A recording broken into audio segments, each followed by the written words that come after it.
प्रिय प्रशिक्षणार्थियों, भगवती शिक्षक प्रशिक्षण महाविद्यालय की ऑनलाइन वर्चुअल क्लासेज में आपका हार्दिक अभिनंदन है। हमारे महाविद्यालय के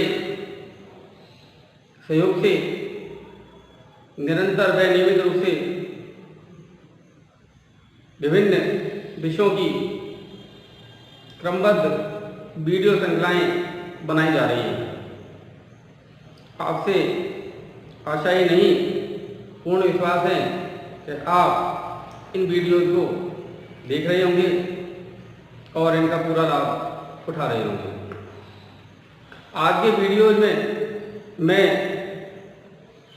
BA BEd, BSc BEd third year के पाठ्यक्रम लैंग्वेज एक्रोस द कैरिकुलम पाठ्यक्रम के पार भाषा विषय का नेक्स्ट टॉपिक लेकर के आया हूँ। ये नेक्स्ट टॉपिक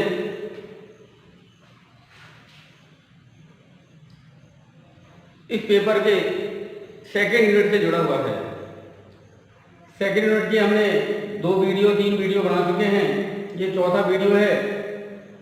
इससे पहले हमने भाषा उत्पत्ति के सिद्धांत पढ़े थे। आज के वीडियो में हम भाषा का संप्रत्यय और भाषा के प्रकार पढ़ेंगे। ठीक है, तो शुरू करते हैं। सबसे पहला प्रश्न तो ये है कि भाषा क्या है, भाषा किसे कहें हम? क्या भाषा की कोई निश्चित परिभाषा है? क्या भाषा एक साधन है या भाषा एक स्रोत है?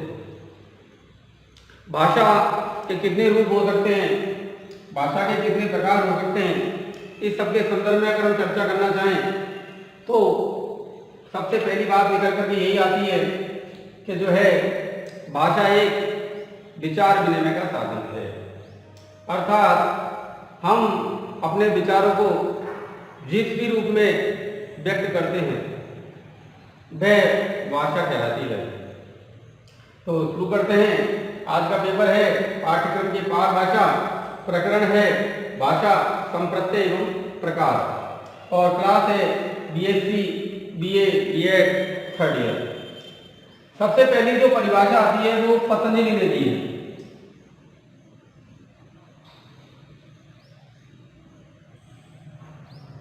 पतंजलि महोदय से हम शुरुआत करते हैं।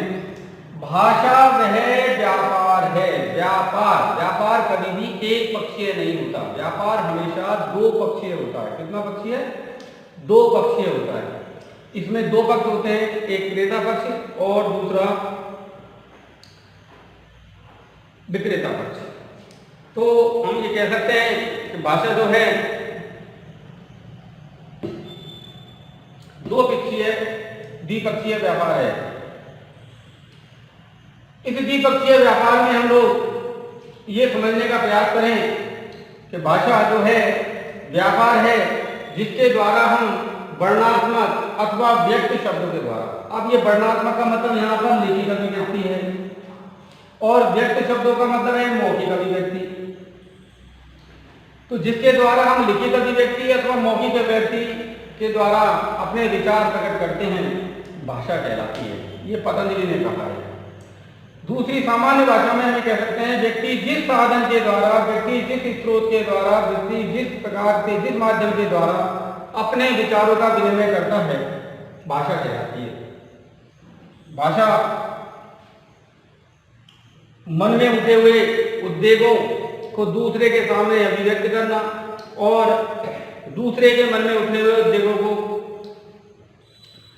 श्रोता के द्वारा समझना, जो भी माध्यम है वह भाषा है। तो इस प्रकार से हम कह सकते हैं कि भाषा व्यक्तियों के द्वारा मानसिक बुद्धि जिसमें है अवेलेबल, उस व्यक्ति के द्वारा अपने विचारों का विनिमय किया जाता है। इसमें दो पक्ष होते हैं। एक वक्ता पक्ष होता है जो बोलता है या प्रकट करता है। दूसरा होता है श्रोता पक्ष जो ग्रहण करता है। अब वो ग्रहण करने की स्थिति भी दो प्रकार की है। हम मौखिक बोलेंगे तो वह मौखिक ग्रहण करेगा, अगर हम लिखित अभिव्यक्ति करेंगे तो वह लिखित ग्रहण करेगा। तो इस प्रकार से हम कह सकते हैं कि व्यक्ति जो है मौखिक या लिखित अभिव्यक्ति के द्वारा विचार विनिमय करता है, और मौखिक अभिव्यक्ति और लिखित अभिव्यक्ति का वह साधन जो एक निश्चित संकेतों के माध्यम से चलता है, भाषा कहलाती है। ठीक है, तो आप लोगों ने उतार लिया होगा, ये भाषा की परिभाषा है। आप भाषा का संप्रत्यय समझ गए होंगे। भाषा व्यक्ति के विचारों को प्रकट करने का साधन है। ठीक है, अब भाषा की थोड़ी विशेषताओं को और देख लेते हैं। भाषा की अगर विशेषताओं को हम देखने का प्रयास करें, भाषा के गुणों को अगर हम देखने की कोशिश करें, तो हमें और स्थिति क्लियर होगी कि भाषा क्या है।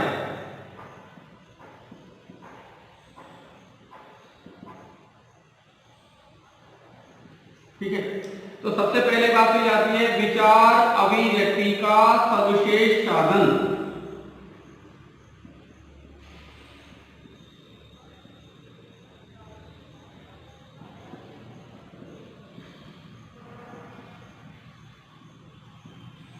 भाषा क्या है?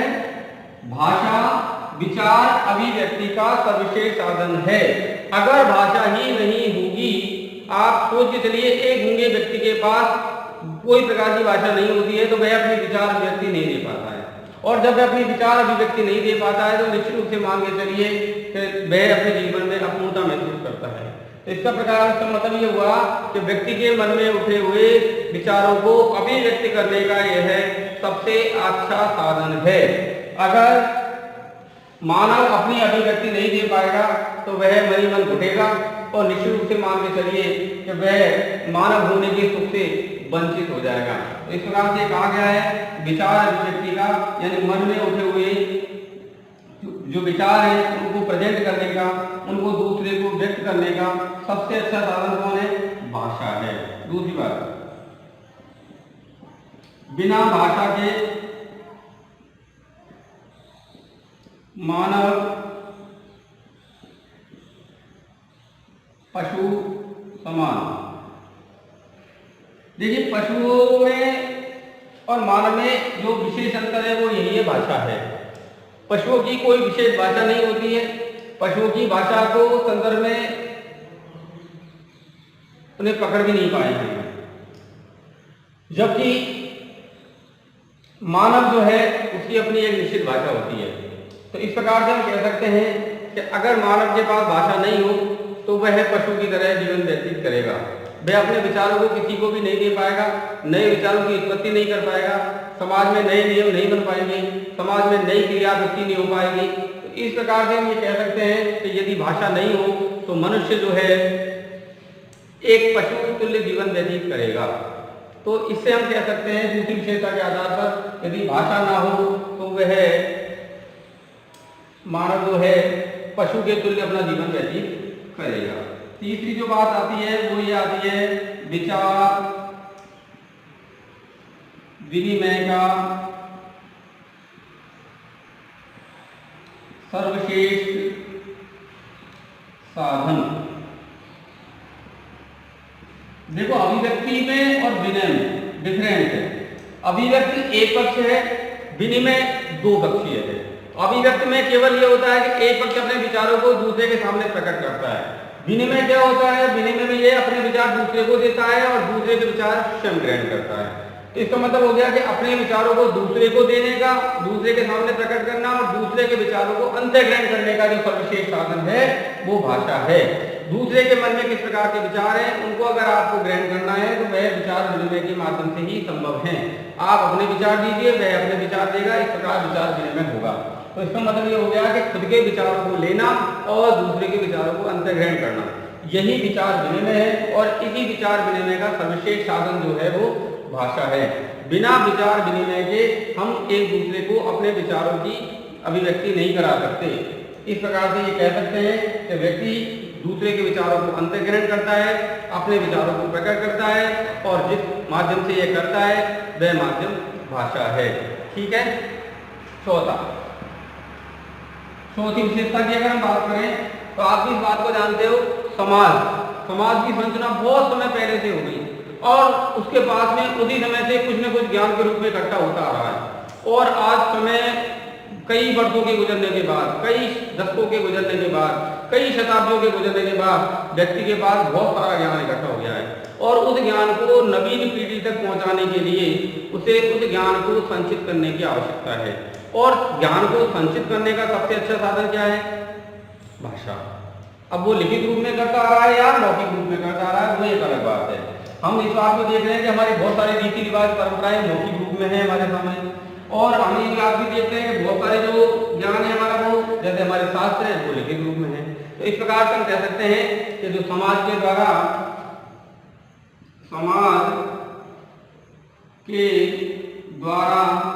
संचित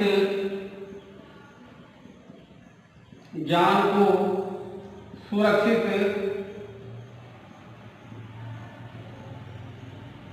रखने का साधन। कहने का मतलब यह है, कई पीढ़ियों के द्वारा जो ज्ञान संचित किया गया उस ज्ञान को नई पीढ़ी तक पहुंचाना, उस ज्ञान को सुरक्षित रखने के लिए भाषा का होना अनिवार्य है। अगर हम नए ज्ञान की बात करें तो नया ज्ञान पुराने ज्ञान से जुड़ा होता है, और प्राचीनतम ज्ञान अगर व्यक्ति के पास नहीं है तो मैं नवीन ज्ञान की खोज नहीं कर सकता। तो इस प्रकार से हम कह सकते हैं कि समाज के द्वारा रीति रिवाजों के रूप में, शास्त्रार्थों के रूप में, शास्त्रों के रूप में जो भी ज्ञान संचित किया गया था, उस संचित ज्ञान को नई पीढ़ी तक पहुंचाने का जो साधन है वह भाषा है।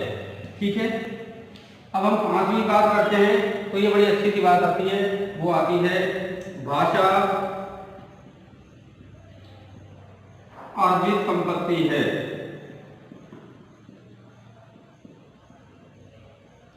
पैतृक नहीं।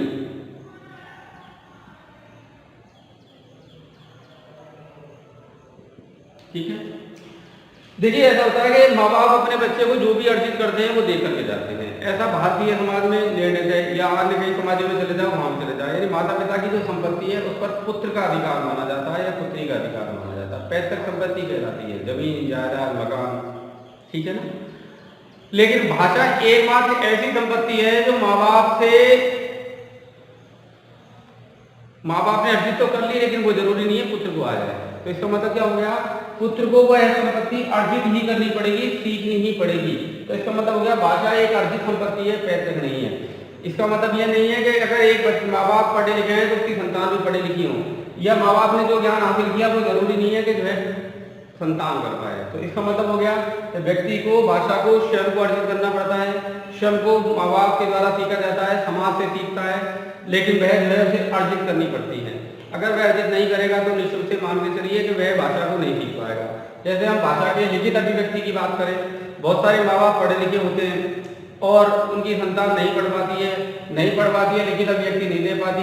तो ऐसी स्थिति में वो चाहे माँ बाप कितने ही पढ़े लिखे हों, लेकिन पुत्र को जो है वो लिखना नहीं सिखा सकते। वह उसे खुद को ही, बच्चे को, छात्र को अर्जित ही करना पड़ेगा। तो ऐसी स्थिति में कह सकते हैं कि भाषा केवल जो है अर्जित की जा सकती है, पैतृक रूप में, बपोती के रूप में हमें प्राप्त नहीं हो सकती। अगली जो विशेषता है भाषा की वो ये है, भाषा केवल अनुकरण से ही सीखी जा सकती है।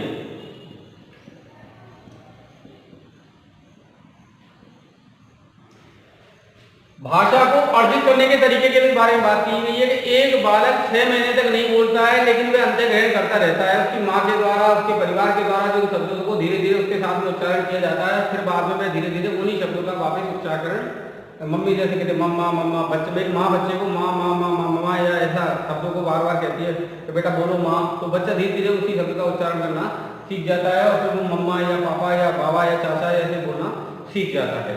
तो इस प्रकार से हम ये कह सकते हैं कि भाषा केवल अनुकरण के द्वारा, यानी दूसरे की नकल के द्वारा ही हम सीख सकते हैं। दूसरा जिन शब्दों का उच्चारण करता है, बालक भी उन्हीं शब्दों का उच्चारण करता है और धीरे धीरे वह भाषा सीख जाता है। लिखित अभिव्यक्ति के रूप में भी शिक्षक के द्वारा या माँ बाप के द्वारा जब बचपन में बच्चे को लिखना सिखाया जाता है, तब भी वह मात्र अनुकरण ही एकमात्र ऐसी प्रक्रिया है जिसके माध्यम से बालक सीखता है। तो इस प्रकार हम कह सकते हैं कि भाषा केवल अनुकरण के द्वारा ही सीखी जा सकती है। भाषा का जो है और कोई तरीका नहीं है जो हम सीख जाएं। तो इसका मतलब है बालक अनुकरण करता है और अनुकरण के माध्यम से ही सीखता है। ठीक है, सातवीं विशेषता की बात करें हम तो भाषा जो है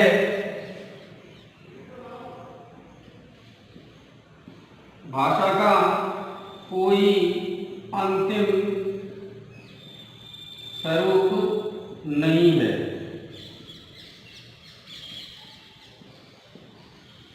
कहने का मतलब यह है कि हम किसी अवस्था को, भाषा की किसी अवस्था को प्राचीनतम समय से लेकर के और अब तक के समय तक अगर हम आ जाएं, प्राचीन से लेकर और वर्तमान तक अगर आ जाएं, तो भाषा के हमें अनेकों रूप देखने को मिलेंगे।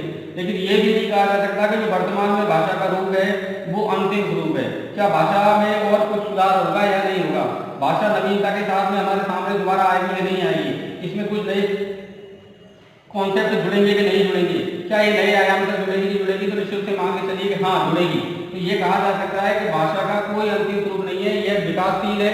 इसमें लगातार जो है विकास के नए आयामों को स्थापित किया है। तो हम इसको मतलब है जो भाषा हम देख रहे हैं आज, वह उस भाषा का कोई अंतिम स्वरूप नहीं है। यह है निश्चित रूप से नए और विकासात्मक आयामों को दिखाती रहेगी, अपने अंदर शामिल करती रहेगी। तो इसका मतलब हो गया भाषा का कोई अंतिम स्वरूप नहीं है।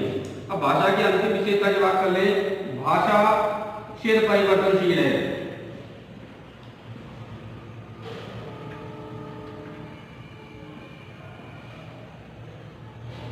देखिए दो शब्द हैं, चिर और परिवर्तन। भाषा का जो भी रूप आज हमारे सामने दिखाई देता है, ये एक दिन का परिणाम नहीं है। आज भाषा अगर उस समय पर जब बनी होगी, जब किसी समाज ने भाषा का निर्माण किया होगा, शुरुआत की होगी, तो वह शायद ही कुछ ही शब्दों के साथ शुरू होगी, शायद उसकी मौखिक रूप भी हमारे सामने होगा। लेकिन आज हम देखते हैं कि भाषा में अनेक कितने शब्द शामिल हो गए और भाषा जो है आज हमारे सामने एक शुद्ध परिष्कृत रूप में हमारे सामने दिखाई देती है। इसका मतलब है भाषा में परिवर्तन तो होता है और वह परिवर्तन एक दिन का या एक सप्ताह या एक महीने का परिणाम नहीं है, वह भाषा चिर परिवर्तनशील है। भाषा निश्चित रूप से एक लंबे समय के बाद में अपने परिवर्तन को दिखाती है। भाषा निरंतर परिवर्तनशील है, दिखाई नहीं देता, लेकिन इसका जो परिवर्तन है वो चिर परिवर्तन है, यह लंबे समय के बाद दिखाई देता है। तो इस प्रकार से हम कह सकते हैं कि भाषा जो है वह अपनी विशेषताएं रखती है। उन विशेषताओं में अब दोबारा एक बार इनका रिपीटेशन मार दूं। भाषा सबसे पहली बात आती है अभिव्यक्ति का सर्वश्रेष्ठ साधन है, विचार अभिव्यक्ति का सबसे अच्छा साधन है। अगर भाषा नहीं हो तो मानव पशु तुल्य समान है। विचार विनिमय अर्थात अपने विचारों को लेना और दूसरे के विचारों को अंतर्ग्रहण करने का साधन भी भाषा है। भाषा समाज के ज्ञान को सुरक्षित रखती है, लंबे समय तक एक पीढ़ी से दूसरी पीढ़ी तक पहुंचाती है। भाषा अर्जित संपत्ति है, प्रत्येक व्यक्ति को अर्जित ही करनी पड़ती है, बपौती के रूप में या पैतृक या वंशावली के रूप में उसे प्राप्त नहीं होती है। भाषा केवल अनुकरण के द्वारा ही सीखी जा सकती है, अर्थात एक भाषा सीखने वाला सीखे हुए लोगों का अनुकरण करता है तब वह भाषा को सीख पाता है। भाषा का कोई अंतिम स्वरूप नहीं है और भाषा में परिवर्तन होते हैं, लेकिन दीर्घकाल में जाकर दिखाई देते हैं। तो ये भाषा की विशेषताएं थी। अब हम भाषा के प्रकारों के बारे में बात करते हैं। देखिए भाषा के जब प्रकारों की बात की जाती है तो भाषा के कई प्रकार हमारे सामने आते हैं। पहली आती है मातृभाषा, ठीक है दोस्तों, और दूसरी आती है प्रादेशिक या क्षेत्रीय भाषा, और तीसरी आती है विदेशी भाषा, ठीक है।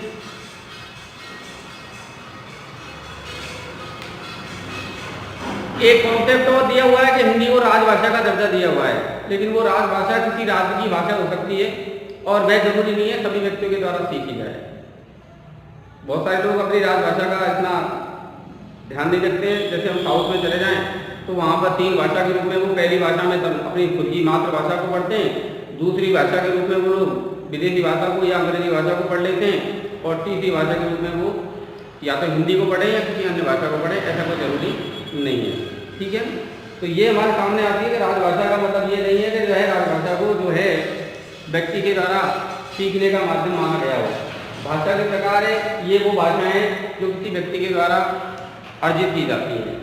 अब इसमें कोई सी भी हो सकती है, जैसे मेरी हिंदी भाषा है मातृभाषा, तो मैं हिंदी को अर्जित कर गया। तो मातृभाषा स्वयं या परिवार के द्वारा, मातृभाषा वह भाषा है जो माँ के या परिवार के द्वारा बोले जाने पर छात्र अनुकरण द्वारा अर्जित करता है, ऐसी भाषा को हम मातृभाषा कहते हैं। प्रादेशिक या क्षेत्रीय भाषा वह होती है जो उस भैत वर्ग विशेष क्षेत्र में सभी लोगों के द्वारा सामान्यतः दैनिक क्रियाविधि के रूप में बोली जाती है, ठीक है। और तीसरी होती है विदेशी भाषा। इन दो भाषाओं के अलावा जो भी भाषा बालक जानता है या सीखने का प्रयास करता है या अन्य भाषाएं हैं, वो सब विदेशी भाषा के रूप में स्वीकार की जाएंगी, ठीक है ना। ये भोलानाथ तिवारी जी का वर्गीकरण है। पंडित भोलेनाथ तिवारी ने कहा है कि एक बालक मातृभाषा और क्षेत्रीय भाषा के अलावा जो भी भाषा को सीखने का प्रयास करता है वो विदेशी भाषा के रूप में शामिल की गई है। ये पंडित भोलेनाथ तिवारी जी का वर्गीकरण है। सबसे पहले मातृभाषा की बात करने की कोशिश करते हैं हम। मातृभाषा क्या है? मातृभाषा क्या केवल माँ की भाषा है या परिवार की भाषा है? तो इन सब चीज़ों के बारे में हम चर्चा करते हैं और ये आपको समझ में आ गया होगा। और हमारा अभी टॉपिक जो चलेगा वो पहला मातृभाषा ही चलेगा, ठीक है। तो जो भाषा का पहला प्रकार है वो है मातृभाषा,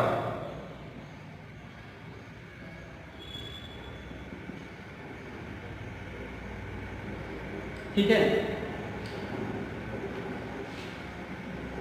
एक व्यक्ति जन्म से लेकर अपनी माँ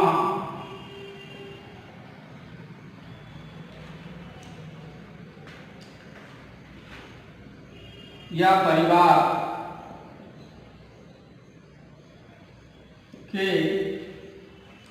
सानिध्य में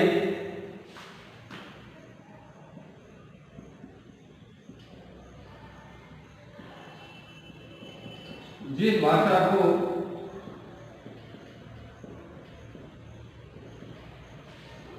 सुनता है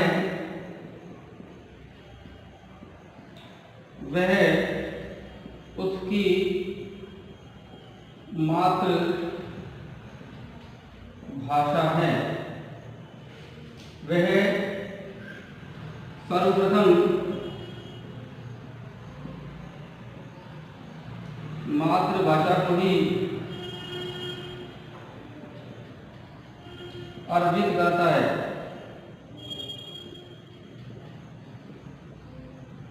इसे ही प्रथम भाषा माना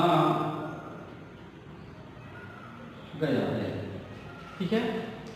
एक व्यक्ति जन्म से लेकर के अपनी माँ या परिवार के सानिध्य में जिस भाषा को सीखता है, सुनता है, वह उसकी मातृभाषा है। वह सर्वप्रथम मातृभाषा को ही अर्जित करता है, परिवार में रहता है, क्योंकि परिवार ही बालक का प्रथम विद्यालय है। इसलिए कहा जा सकता है कि परिवार के द्वारा जो अर्जित भाषा है उसी को उसकी मातृभाषा माना जाता है। सर्वप्रथम मातृभाषा को ही अर्जित करता है और इसे ही उसकी प्रथम भाषा माना गया है, लैंग्वेज फर्स्ट। रीड में आप पढ़ोगे ना लैंग्वेज फर्स्ट, तो वो यही लैंग्वेज फर्स्ट रीड में जो है वो मातृभाषा ही है। अब जैसे राजस्थान में पढ़ने वाला जो बालक है या राजस्थान में जो पैदा हुआ बालक है वह ज़्यादातर अपनी मातृभाषा के रूप में हिंदी का प्रयोग करता है। ये हिंदी भाषी क्षेत्र हैं 4-5 राज्य, जिनमें हमारा राजस्थान है, ठीक है, मध्य प्रदेश है, उत्तर प्रदेश है, दिल्ली है, हरियाणा है। इस प्रकार से ये जो राज्य हैं ये हमारे राज्य हिंदी भाषी क्षेत्र कहलाते हैं, हिंदी भाषी पट्टी कहलाते हैं। और इनमें जो बच्चे जन्म के साथ सबसे पहली भाषा सीखते हैं वो हिंदी भाषा को ही सीखते हैं। तो इस प्रकार कह सकते हैं कि इस क्षेत्र के रहने वाले बच्चों की जो मातृभाषा है वो हिंदी है। लेकिन अगर हम दक्षिण में चले जाएं, तमिलनाडु, कर्नाटक, उड़ीसा, केरल या बंगाल या बिहार या गुजरात, तो ऐसे राज्यों की जो भाषा है वो उनकी जो बच्चों की जो मातृभाषा है वह उनकी खुद की क्षेत्रीय भाषा होती है, वे उसी को सीखते हैं। तो इस प्रकार से कहते हैं कि एक व्यक्ति अपने जन्म में परिवार में जिस भाषा का उच्चारण किया जाता है वह उसकी मातृभाषा हो सकती है। क्या गुजरात में रहने वाले बच्चे की मातृभाषा पंजाबी हो सकती है? हाँ हो सकती है। जैसे कि एक पंजाब में रहने वाला परिवार वह अपना रोजगार या धंधे के चक्कर में, बिजनेस के चक्कर में, व्यापार के चक्कर में या नौकरी के चक्कर में गुजरात में जाकर रहने लग जाए और वहाँ जो बच्चा पैदा होगा वह परिवार में बोली जाने वाली भाषा, चूँकि परिवार पंजाबी है और निश्चित रूप से वह पंजाब में ही रहता था और पंजाबी का ही उच्चारण करता था और घर में पंजाबी को ही बोलेंगे तो निश्चित रूप से वह बालक पंजाबी भाषा को ही सीखेगा। उस बच्चे की जो मातृभाषा है वो पंजाबी कहलाएगी, जबकि गुजराती उसकी क्षेत्रीय भाषा कहलाएगी। तो आप समझने की कोशिश कीजिए, एक क्षेत्र विशेष के द्वारा बोली जाने वाली भाषा किसी बच्चे की मातृभाषा हो ऐसा अनिवार्य या आवश्यक नहीं है। तो मातृभाषा के बारे में समझ में आ गया होगा, ये मातृभाषा की परिभाषा है। अब हम बात करते हैं प्रादेशिक या क्षेत्रीय भाषा की बात।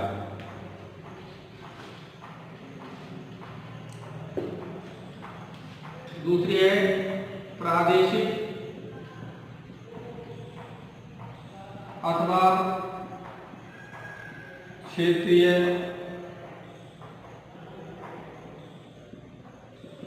भाषा। ठीक है, किसी प्रदेश क्षेत्र, बात समझ में आई नहीं मेरी बात को? अब जैसे भारत में बोली जाने वाली विभिन्न भाषाएं वो बाहर की जगह जाकर देखेंगे तो वो भारतीय भाषाएं कहलाएंगी।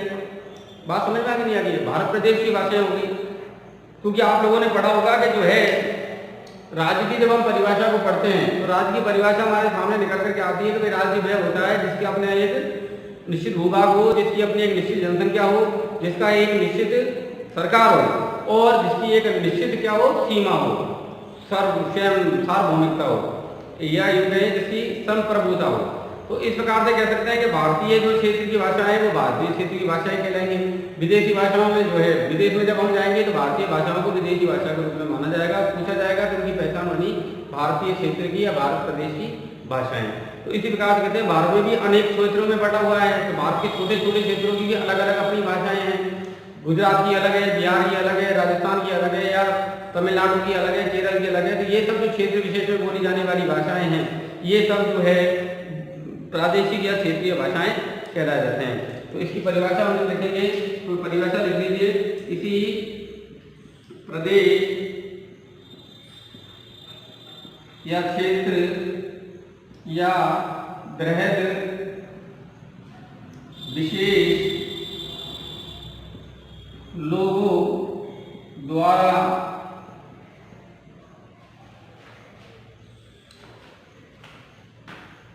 जो उस प्रदेश में निवास करते हैं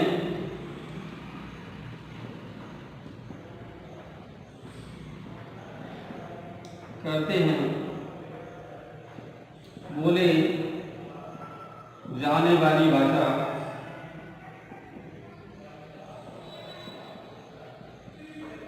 प्रादेशिक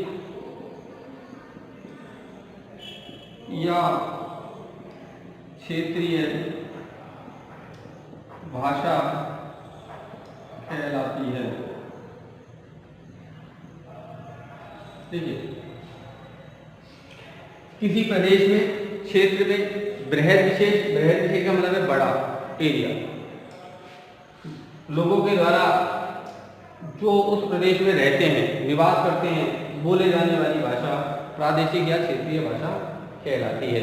अब वैसे पंजाब वाला उदाहरण देता, पंजाब का व्यक्ति है, गुजरात में जाकर रहने लग गया, वहाँ जाकर के बच्चे ने पंजाबी सीखी, वह बच्चा बड़ा हुआ, समाज में गया, अब समाज में जाकर वह पंजाबी से काम नहीं चला सकता। क्यों नहीं चला सकता? क्योंकि गुजरात प्रदेश में जो व्यवहार में चलने वाली भाषा है वो गुजराती है, और गुजराती भाषा है तो इस बालक के द्वारा जो समाज विशेष की जो प्रादेशिक भाषा सीखी जाएगी वो अनुकरण के द्वारा लोगों के वो गुजराती सीखी जाएगी। तो इस बच्चे की मातृभाषा तो कौन सी हो गई? पंजाबी। और इस बच्चे की प्रादेशिक या क्षेत्रीय भाषा कौन सी हो गई? गुजराती। ठीक है, ऐसे साउथ की कंडीशन है। अगर हम साउथ में चले जाएं और वहाँ आपको दैनिक व्यवहार करना पड़े तो निश्चित रूप से वहाँ के लोगों की भाषा को सीखना पड़ेगा। तो प्रादेशिक अथवा क्षेत्रीय भाषा वह होती है जो निश्चित रूप से मान के चलिए किसी व्यक्ति या समाज के द्वारा उस विशेष क्षेत्र में बोली जाती है। तो इस आधार पर हम कह सकते हैं कि जो है किसी प्रदेश या क्षेत्र विशेष में बोले जाने वाली यह भाषा जो वहाँ के लोग निवास करते हैं और अपने दैनिक व्यवहार के लिए काम में लेते हैं, वह उस क्षेत्र की प्रादेशिक अथवा क्षेत्रीय भाषा कहलाती है। उदाहरण के तौर पे हम देखें, पंजाबी, गुजराती, तमिल, ठीक है, असमी, कन्नड़, डोंगरी, ठीक है, बहुत सारी भाषाएं हैं भारत में जो प्रादेशिक या क्षेत्रीय भाषाओं के दर्जे के रूप में शामिल हैं। इन भाषाओं की संख्या भी फिलहाल में 14 है, ठीक है, जिनको हम राष्ट्रीय अनुसूची में शामिल किया गया है। ऐसी भाषाओं को क्षेत्रीय या प्रादेशिक भाषा कहा जाता है, ठीक है। ये किसी बच्चे की मातृभाषा तो हो ही सकती है, मातृभाषा तो परिवार के द्वारा, मातृभाषा कोई दर्जा नहीं है, मातृभाषा बच्चे के द्वारा, परिवार के द्वारा सीखी जाने वाली भाषा है। प्रादेशिक या क्षेत्रीय उस क्षेत्र के द्वारा में बोली जाने वाली भाषा है। और तीसरी आती है विदेशी भाषा। अब इनमें से कौन सी भाषा राजभाषा बनेगी, इनमें से कौन सी भाषा राष्ट्रभाषा बनेगी, ये निर्णय करना प्रशासन का काम है, ये राष्ट्र का काम है, ठीक है। तीसरी जो भाषा है वो है विदेशी भाषा, ठीक है। अब विदेशी भाषा का मतलब हो गया मातृभाषा और प्रादेशिक भाषा को छोड़ दें, ठीक है, ठीक है। किसी दूसरे देश या प्रदेश में बोली जाने वाली भाषा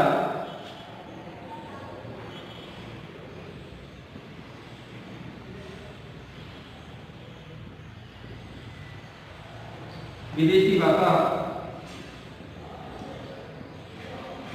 मानी जा सकती है। यह मातृभाषा व प्रादेशिक भाषा से अलग होती है।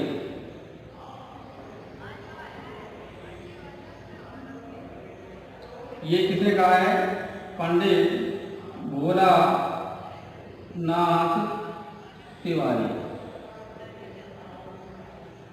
पंडित भोलानाथ तिवारी ये कहते हैं कि भाई अपने किसी दूसरे देश में या प्रदेश में, अब यहाँ पर कई बार ये बड़ा विचित्र का बात आता है कि भारत में बोले जाने वाली भाषाएं तो प्रादेशिक भाषाएं हो गई और भारत के अलावा जो दूसरे देशों में बोली जाती है वो भाषाएं तो भारत के लिए विदेशी भाषाएं हो गई।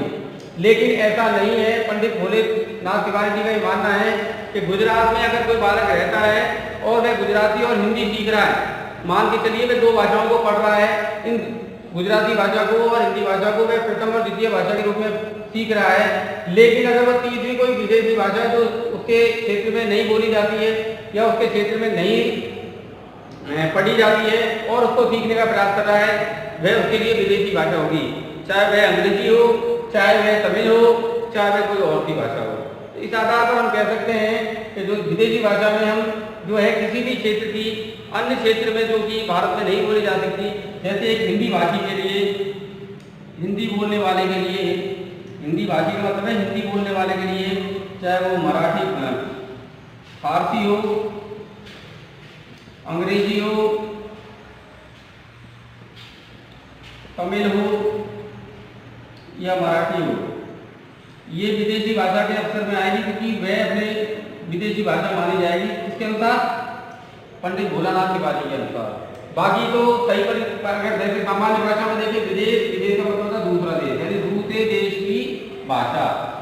अब दूसरे देश में आप अपने प्रदेश को रखते हैं या दूसरे देश को रखते हैं, ऐसा थोड़ा मतभेद है, ये क्लियर करना जरूरी होता है। पर भोलानाथ तिवारी जी को अगर हम पढ़ते हैं तो क्लियर ये बात कहते हैं, साफ साफ ये बात कहते हैं कि भाई ऐसा है, मातृभाषा और अपने क्षेत्र की जो भाषा है उसको छोड़ करके जो भी भाषा है वह उस क्षेत्र के लोगों के लिए विदेशी भाषा का रूप मानी जाएगी। तो आज के वीडियो में हमने भाषा के संरचना के बारे में पढ़ा, भाषा की विशेषताओं के बारे में पढ़ा और भाषा के प्रकारों के बारे में पढ़ा। अब आपको यह निर्णय करने की जरूरत है कि आप इस भाषा के आधार पर वर्गीकरण करें। अगले टॉपिक में हम लोग मातृभाषा के संदर्भ में विशेष रूप से पढ़ेंगे। मातृभाषा क्या है, मातृभाषा के गुण क्या है और मातृभाषा क्या कार्य करती है, क्यों उपयोगी है, इस संदर्भ में हम अगले वीडियो में बात करेंगे। तो आज हमने भाषा के बारे में पढ़ा। भाषा क्या है? भाषा विचार विनिमय, विचार अभिव्यक्ति का साधन है। ठीक है, पतंजलि ने कहा था भाषा वह व्यापार है जिसके माध्यम से हम वर्णनात्मक अथवा अभिव्यक्ति शब्दों के द्वारा अपने विचारों को प्रकट करते हैं। ठीक है, दूसरी सरल भाषा में आपको केवल एक लाइन याद करनी है, जिस साधन के द्वारा व्यक्ति अपने विचार विनिमय करता है वह भाषा कहलाती है। उसके बाद हमने भाषा की विशेषताओं के बारे में पढ़ा। भाषा हमने 8 विशेषताएं पढ़ी, जिनमें पहली पढ़ी अभिव्यक्ति का सर्वश्रेष्ठ साधन, विचार विनिमय का सर्वश्रेष्ठ साधन। ठीक है ना। इसके अलावा हमने पढ़ी थी जो है भाषा चिर परिवर्तनशील है, भाषा में जो है पैतृक संपत्ति नहीं मानी जाती है, एक अर्धी संपत्ति है। भाषा जो है व्यक्ति के लिए बड़ी अनिवार्य चीज़ है, अगर भाषा नहीं है तो वह पशुतुल्य है। हमने ये भी पढ़ा था कि जो भाषा है वह अनुकरण के द्वारा ही सीखी जाती है। हमने ये भी पढ़ा था कि भाषा जो है समाज के ज्ञान को सुरक्षित रखती है। तो आज हमने भाषा की विशेषताओं के बारे में पढ़ा और अंतिम वीडियो के अंत में हमने जो है वह पढ़ा था कि जो भाषा है वो 3 प्रकार की मानी जाती है। पहली मातृभाषा, दूसरी पढ़ी हमने प्रादेशिक या क्षेत्रीय भाषा और तीसरी हमने पढ़ी विदेशी भाषा। मातृभाषा माँ या परिवार की भाषा जो बालक सर्वप्रथम सीखता है। प्रादेशिक या क्षेत्रीय भाषा किसी प्रदेश क्षेत्र में रहने वाले लोगों की भाषा जो बृहद विशेष के द्वारा यानी संख्या में अधिक लोगों के द्वारा बोली जाती है। तीसरी पढ़ी हमने विदेशी भाषा, एक बालक के लिए मातृभाषा और प्रादेशिक भाषा के अलावा जो अन्य भाषाएं हैं वो सब विदेशी भाषा के समरूप में मानी जाती है। तो दोस्तों आज की वीडियो में हमने भाषा के कॉन्सेप्ट, भाषा की क्वालिटी और भाषा के काइंड ऑफ लैंग्वेज के बारे में पढ़ा। धन्यवाद।